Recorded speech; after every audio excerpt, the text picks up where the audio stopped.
Fala galera, beleza? Mais um episódio do MBM Talk, mestre Clayton. Beleza? Bom? Você não sabe o número, né? Por isso que você não quer Já falar, né? parei, porque Acho tem que é bastante. o sexto da segunda temporada. Isso aí. Hoje a gente vai dar continuidade à Indústria 4.0, que a gente está dividindo em vários episódios. A gente já falou de cobots, já falou de como está a indústria 4.0 no Brasil, já falou da qualidade 4.0, que você aprendeu que não tinha, né? Boa. E hoje a gente vai estar falando um pouco de inteligência artificial e internet das coisas. Para isso a gente trouxe a Tamires. E aí, Tamires, beleza? Olá, pessoal, boa noite, tudo bem? Beleza. Bom, vou deixar se apresentar daqui a pouco, que a gente já falou com alguém lá da mesma empresa, dos cobots. Tamires, então, obrigado primeiramente por ter aceitado o convite. Queria que você falasse um pouco de você, da própria Onrum, para a galera conhecer aí você. Ah, legal. Bom, primeiro, obrigada novamente pelo convite, é um prazer estar aqui com vocês e poder compartilhar, bater esse papo, né?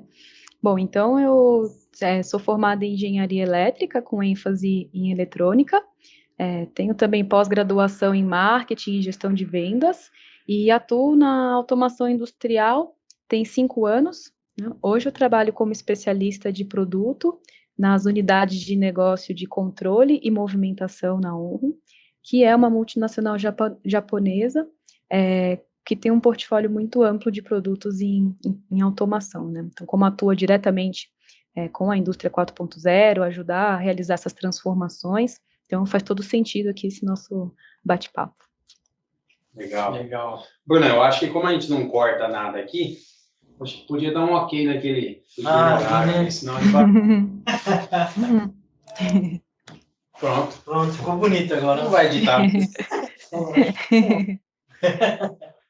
Legal. Ô, Tamires, entrando aí no tema já, eu queria que você falasse um pouco para a gente do que é inteligência artificial, a IA que o pessoal fala aí, né? Ah, legal. Bom, a inteligência artificial, ela é um avanço tecnológico que permite que os sistemas, eles simulem uma inteligência similar à humana.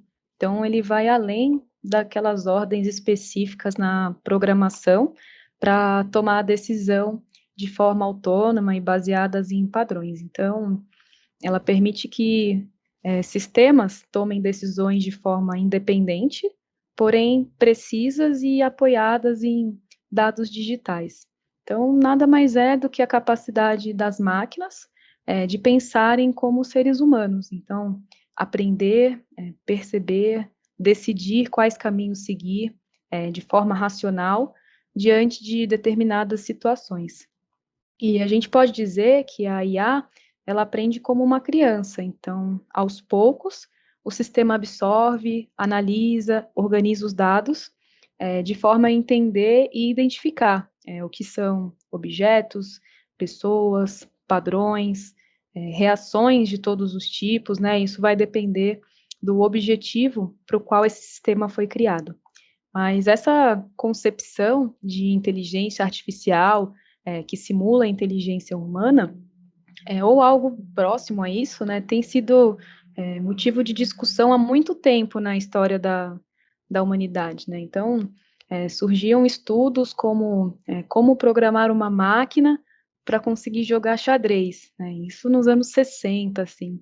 E aí deu uma esfriada, e nos anos 90 que esses estudos tiveram um grande impulso, e aí desde então que a IA tem se popularizado e se desenvolvido, né? E ela está em todos os lugares, assim. Então, quando a gente pensa no carro autônomo, no chão de fábrica, num sistema de atendimento de hospitais, nas redes sociais, né? Só que ensinar os computadores a pensar não é tão simples assim, e é daí que surgem termos como machine learning, deep learning, processamento de linguagem neural. Então, todos esses termos compõem tudo que é a IA. E ela possui alguns métodos de aprendizagem, né? Então, a gente pode classificar esses métodos como tem a aprendizagem supervisionada e a não supervisionada. Então, a supervisionada é quando você tem exemplos e aí, a partir disso, você cria associações. Então, por exemplo, você associar a imagem de um olho aberto com as palavras olho aberto. Você fez uma associação de uma imagem com um conjunto de palavras. Então, essa é uma forma de ensinar da própria inteligência artificial a aprender. E já quando não é supervisionado, o próprio algoritmo, ele cria grupos por si só, de amostras, e aí depois você que analisa e dá nome a esses padrões. Então, vamos supor que o algoritmo analisou várias imagens, e aí ele separou em 2 grupos essas imagens, e aí quando você foi olhar, você notou que ele separou em grupos de homens e mulheres, mas você nunca falou para ele que teriam homens e teriam mulheres, né? Ele sozinho conseguiu identificar e fazer essa separação, né? Então, esse é um exemplo de métodos de aprendizagem. Mas, basicamente, é isso. A IA são sistemas computacionais que simulam a inteligência humana, né? Legal, muito bem. Bom, então vamos começar. Qual a diferença entre a inteligência artificial, machine learning e deep learning? Assim, Bom, basicamente. Assim. A inteligência artificial, ele é todo esse conceito, ele é o conceito amplo que inclui esses termos como um de seus recursos, né? Então, quando a gente fala de machine learning, ele é um sistema que pode modificar o seu comportamento também de forma autônoma e tendo como base a sua própria experiência. Então, por exemplo, aqui no YouTube, conforme você consome o conteúdo, o sistema aprende o que você gosta e ele faz recomendações personalizadas para você. Então, a decisão, ela é tomada com base no reconhecimento de padrões dentro dos dados analisados. Agora, quando a gente fala do Deep Learning, ele, na verdade, é um tipo especial de Machine Learning.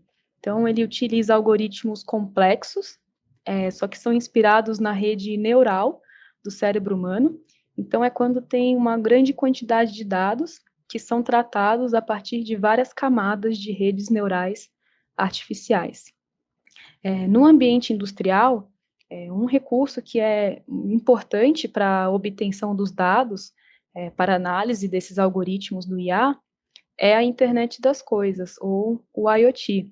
Então, é uma tecnologia que permite estabelecer conexões entre máquinas e dispositivos.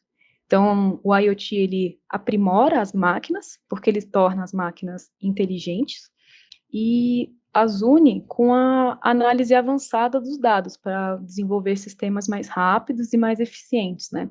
Então, na indústria, o padrão de comunicação que é largamente utilizado, que está alinhado a esse conceito do IoT, é o protocolo IO-Link. Então, ele permite um nível de informação mais completo e mais detalhado desses dispositivos de campo. Legal. Então, a gente pode falar que Alexa usa as duas, Deep Learning e Machine Learning? Exato, sim, exatamente. O Bruno está doidinho por uma aqui. Já dei 300 quilômetros para ganhar aqui numa premiação aqui. Tá difícil. Eu tenho uma e eu sou fã, assim, é muito legal, assim. Legal. Você vê como a gente, alguns anos atrás, nem imaginava isso, né?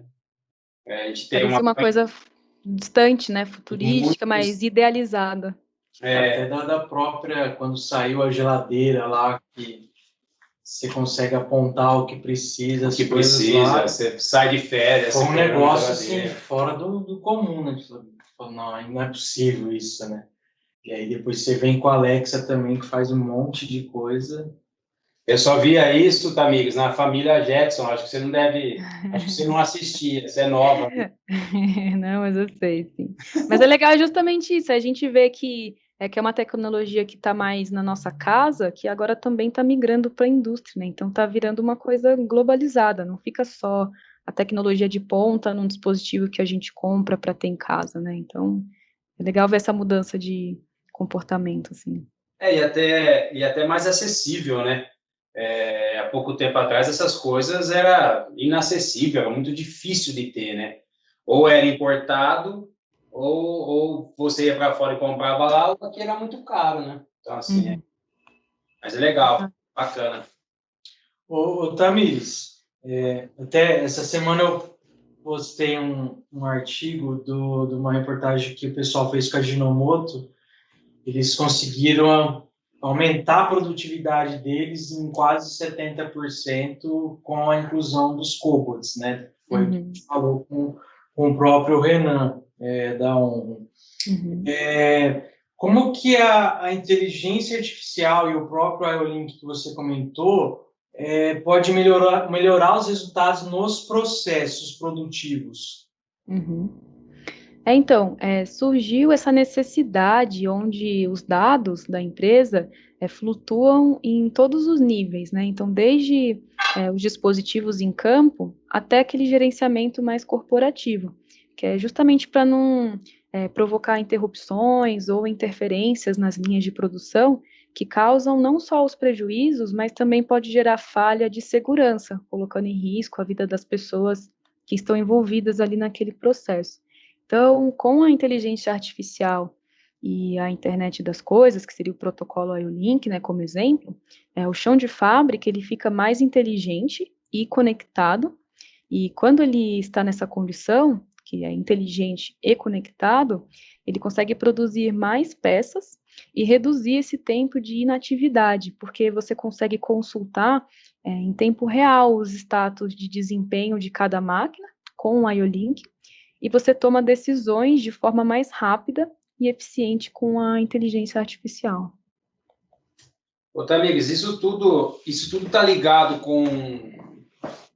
É uma dúvida, tá? Está ligado com o que o Renan falou com relação aos cobots conseguirem trabalhar próximos de seres humanos, entender que tem alguém ali, entender as posições da planta, da indústria. É mais ou menos isso?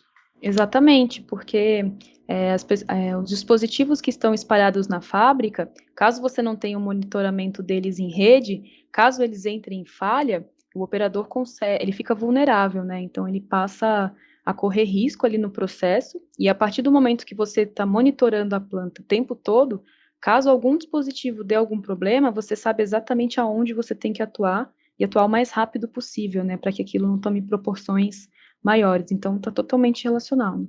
Legal. Então a gente ganha, na verdade, segurança e processo, agilidade, né? Tem bastante coisa envolvida. Exatamente. Bacana. E como todas essas tecnologias assim estão ligadas à indústria 4.0? Porque quando a gente fala de indústria, é um termo bastante abordado aqui pela MBM, né? A gente imagina as pessoas que estão fora da indústria, imagina máquina, imagina graxa, imagina um monte de fio. Como que essas tecnologias novas, tudo que a gente tem falado aqui, está ligado à indústria 4.0, a essa revolução?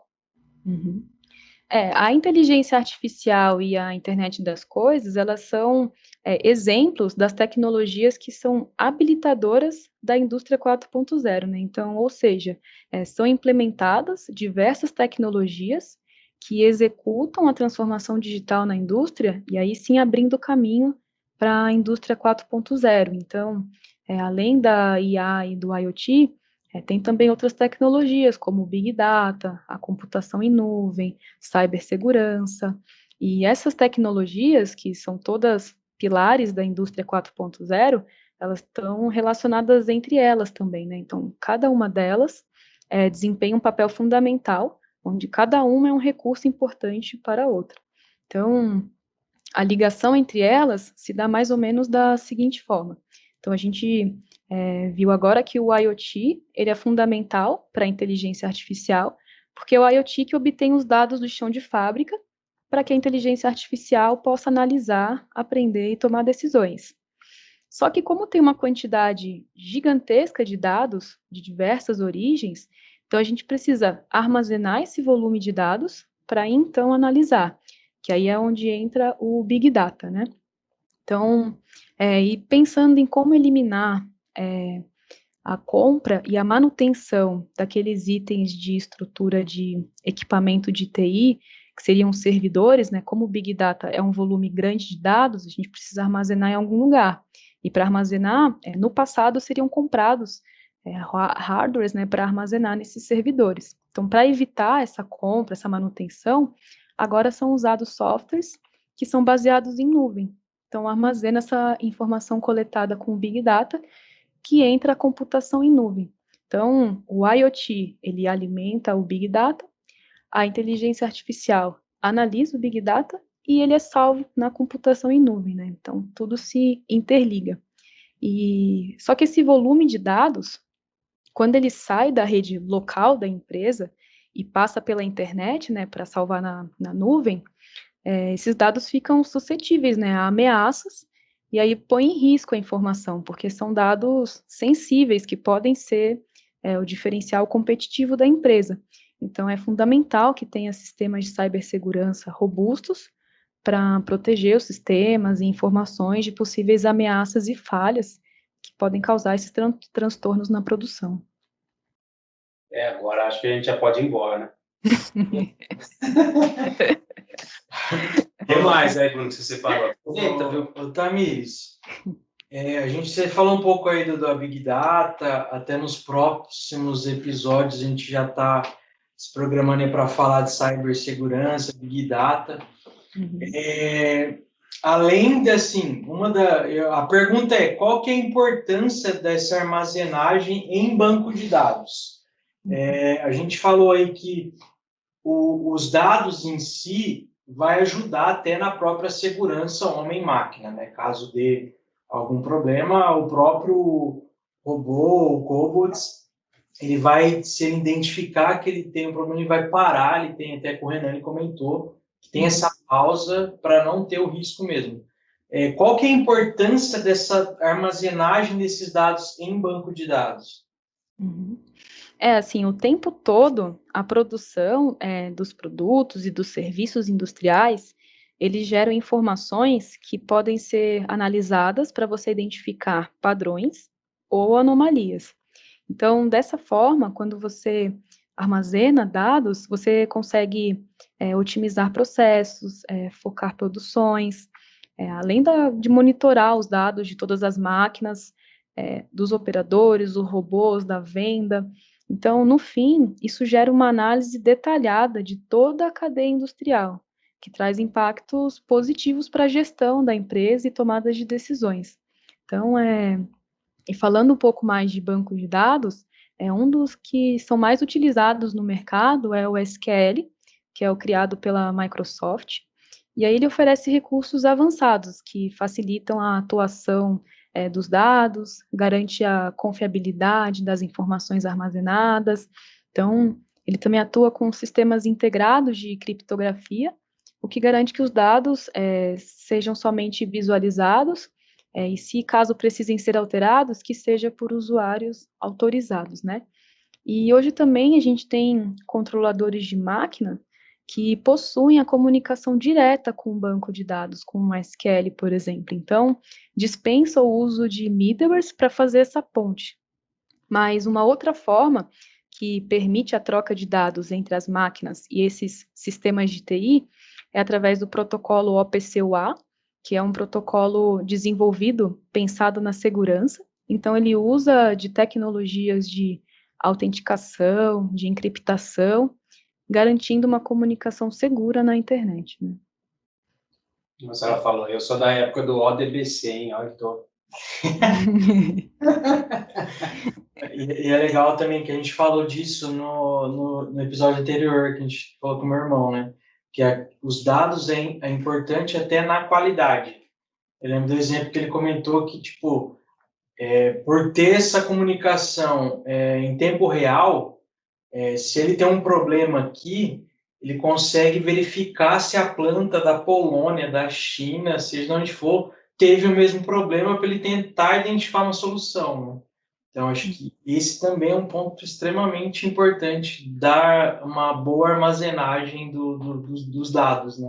Porque você imagina, no caso, o seu irmão falou que eles estão aqui no Brasil e tem uma planta na Alemanha que passou por uma anomalia que ele está passando aqui.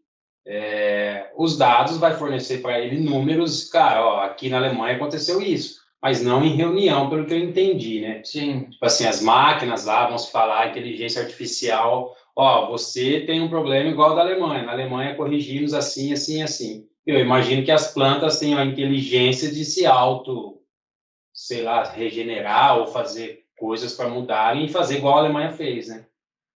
É isso? Exatamente. Não, é isso mesmo. Tem alguns controladores de máquinas que eles também já vêm com a inteligência artificial. Então, não é que você ensina para ele aquela falha.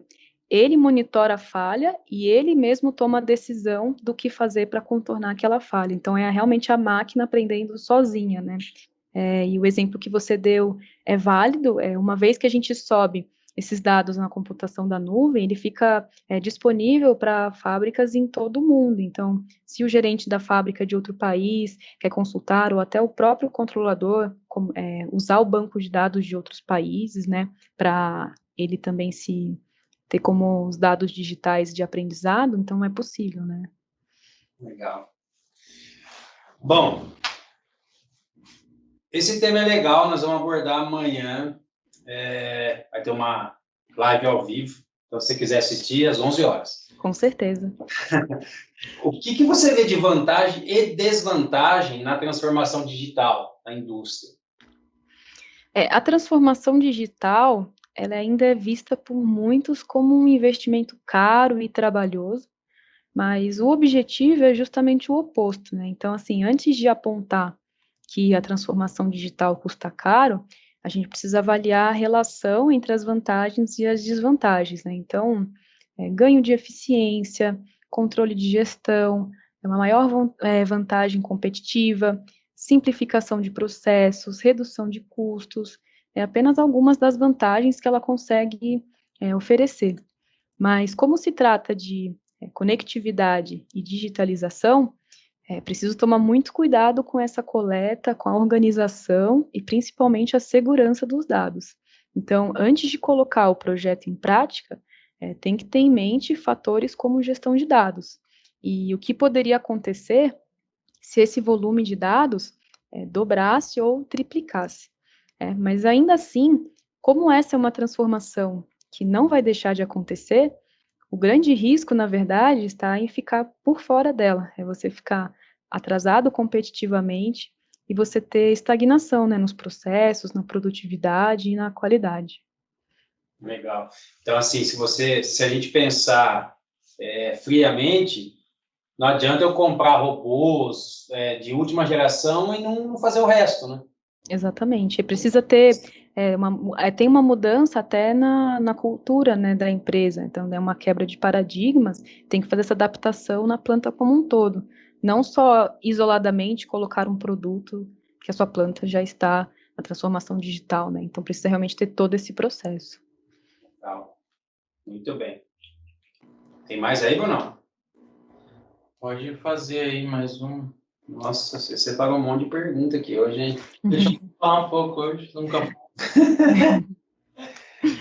E aí, com base nessa transformação digital, talvez fora medo, acho que envolve um monte de coisa que está relacionado à cibersegurança. A gente sabe que aqui no Brasil algumas coisas com relação a dados é um pouco complicado. Você vê algumas assim barreiras para que isso aconteça mesmo, definitivamente?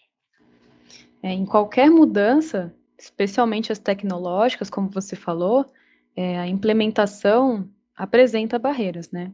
Então, no caso da indústria 4.0, a gente pode citar a mudança da cultura organizacional, a cultura dos processos, né, a alteração dos processos e, inclusive, os investimentos, né? Então, essas seriam algumas barreiras.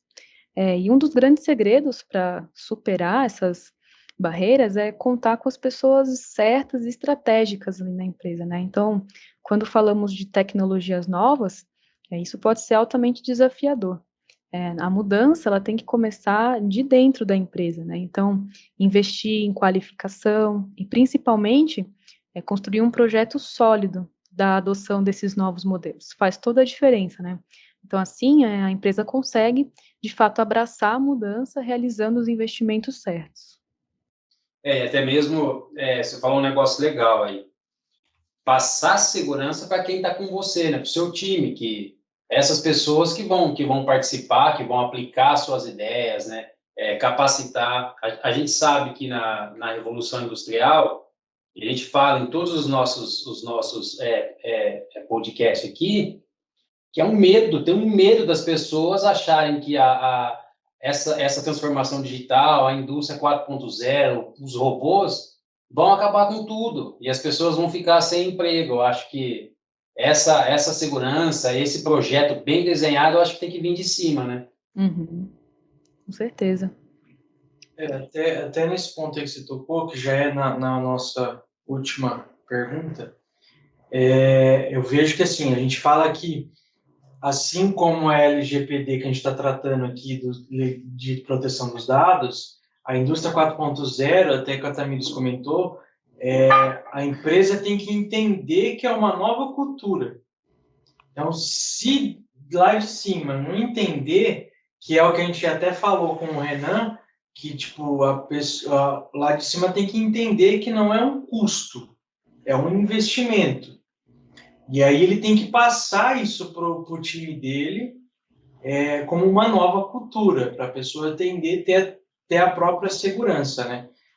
E a próxima pergunta seria se você acha que a indústria vai causar demissão. A gente já falou aqui em outros que, na nossa opinião, não causa demissão e sim oportunidade, né? Como você vê aí as oportunidades, as perspectivas aí dessa revolução no Brasil? Uhum. A indústria 4.0, ela não vai causar as demissões em massa, igual as pessoas pensam, né? O que vai acontecer é a realocação dessas pessoas e isso vai criar oportunidades e especializações. Então, ao longo das décadas, aí observando até as outras revoluções industriais, a gente já passou por diversas transformações que são tão ou até mais impactantes do que a indústria 4.0. Então, por isso, é uma questão só de adaptação. E é importante dizer que o que vai acontecer, na verdade, vai ser uma alocação de talentos. E é por essa razão que o engajamento e o treinamento dos colaboradores são essenciais. Assim. Então, a indústria 4.0, ela não é algo que vai acontecer da noite para o dia. Então, tem uma curva de mudanças e aprendizados que a gente ainda vai vivenciar. E a gente também está vivendo, em paralelo com a indústria 4.0, um período de mudança até no perfil do consumo e o do consumidor. Então, as pessoas estão mais conectadas, mais exigentes, mais impacientes, elas querem sempre produtos com exclusividade, agora elas usam canais diferentes de venda, então compra também pela internet, pelas redes sociais. Então, isso exige uma maior customização e flexibilidade da indústria, né? No passado, era feita a produção em massa, então era uma via única de comunicação da indústria para os consumidores. E agora não, agora estamos migrando para uma customização em massa, onde tem esse diálogo interativo. Então, é necessário que as empresas, a manufatura, a indústria se adequem e essas novas demandas, essas novas necessidades, né? E uma outra questão também é a própria globalização, né? Então, a competição hoje ela é extremamente agressiva, porque agora não é só a competição local, é a competição global. Então, se o processo não for enxuto, não for flexível, provavelmente a empresa não vai conseguir permanecer com o produto dela no mercado, né? Então, a indústria 4.0 é um facilitador. Ele veio para ajudar a entender esses pontos, entender os clientes e como melhorar a competitividade na manufatura. E no ano passado, em 2020, a Agência Brasileira de Desenvolvimento Industrial, que é a ABDI, ela concluiu uma pesquisa a respeito da maturidade das indústrias brasileiras, justamente em relação a esse paradigma industrial 4.0, né?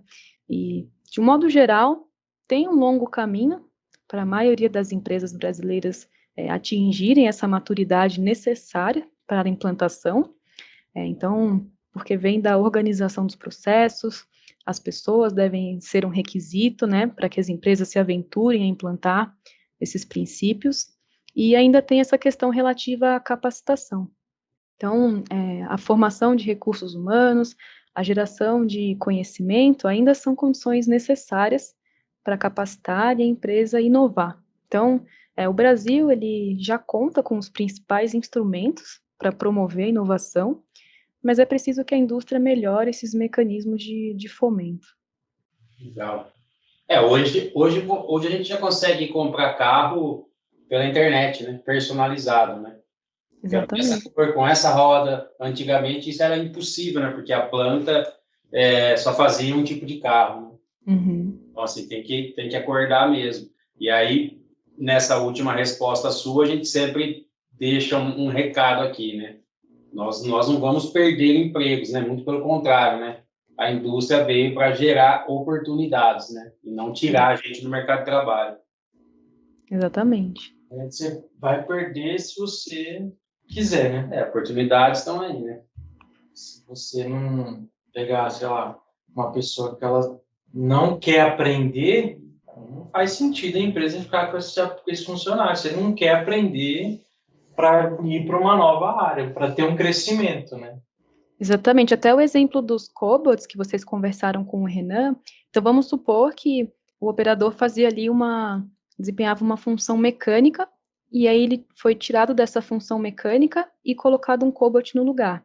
Ele pode agora trabalhar na manutenção desse cobot, na programação, porque por ser um robô colaborativo, a programação dele é simples, é intuitiva, é através de fluxogramas, de botões, que é justamente para ter essa aproximação com a operação. Então, você não precisa mais ter um curso ultra especializado, ser um robotista. Não, agora os produtos, eles estão ali justamente para interagir com as pessoas. Então, se a pessoa estiver aberta a aprender, a se especializar e a ser realocada, ela não vai ser demitida, né? Pelo contrário, ela vai deixar de fazer uma tarefa que ela não precisa ser feita porque uma máquina consegue fazer. Então, ela vai fazer o que o humano precisa, que é usar a criatividade, né? Então, pensar e não ficar fazendo execuções mecânicas, né? Legal, muito bem. Só isso, Bruno? Acho que é só, né? Tamires, mais uma vez, obrigado por aceitar o convite. Você, a Honra, o Brasil também. E até a próxima, né? Eu que agradeço, foi um prazer estar aqui com vocês. Obrigada mesmo pela oportunidade. E sempre que vocês precisarem bater mais um papo, estou à disposição. Combinado. Show de bola. É isso então, pessoal. Até o próximo episódio. Valeu. Valeu. Valeu, gente.